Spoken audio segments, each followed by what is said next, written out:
Hello friends, this is Dr. Saurabh Patwardhan from Nandadev FECO SICS Training Center, Sangli, Maharashtra, India.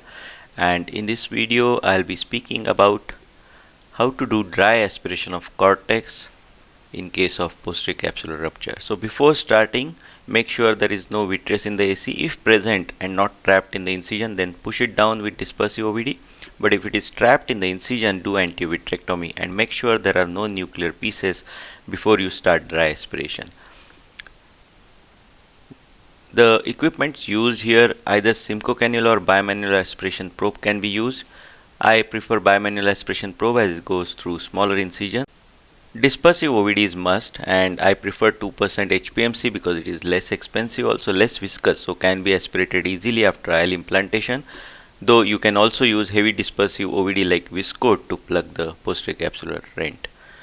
Now make sure that the incision size is adequate, so do not struggle to push in the probe as these eyes tend to become hypotonous a bit, and make incision in such a way that you can approach the residual cortex easily.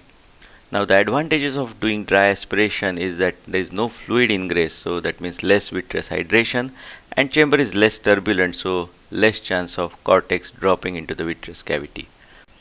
Principle to be followed as in all surgeries to maintain the anterior chamber. This is very important here because if you have a collapsed anterior chamber, there is vitreous prolapse. Also the posterior capsular rupture enlarges with that and makes the things difficult. So maintain the anterior chamber all the time.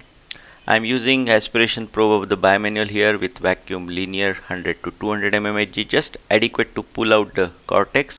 We can also use Simcoe cannula not connected to irrigation, and vacuum must be controlled manually. Now when you start the vacuum, make sure that the opening of the probe is very close to cortex and focus on the tip to see that the cortex occludes the opening and there is no vitreous there. So this is a very important step, and make sure you focus on the opening of the port. As far as possible, avoid aspiration of the cortex in the anterior chamber as that may cause collapse of the anterior chamber. So pull the cortex out of the bag and bring it near the incision so it is free from the bag now. And once it is free from the capsule, you can just push some OVD in the anterior chamber and let the cortex come out of the incision. Push the OVD beyond this cortex, under the cortex. So make sure you use the same steps. Focus on the cortex getting pulled away from the bag, and make sure you replenish the dispersive OVD to avoid shallowing of anterior chamber. And with dry aspiration, you can see the anterior chamber maintenance as well as there is no turbulence in the anterior chamber. So repeat these steps till you get all the cortex out. And while taking out the loose cortex, as you can see, I am pushing the OVD going below the cortex, and then at the same time pressing the posterior lip of the incision.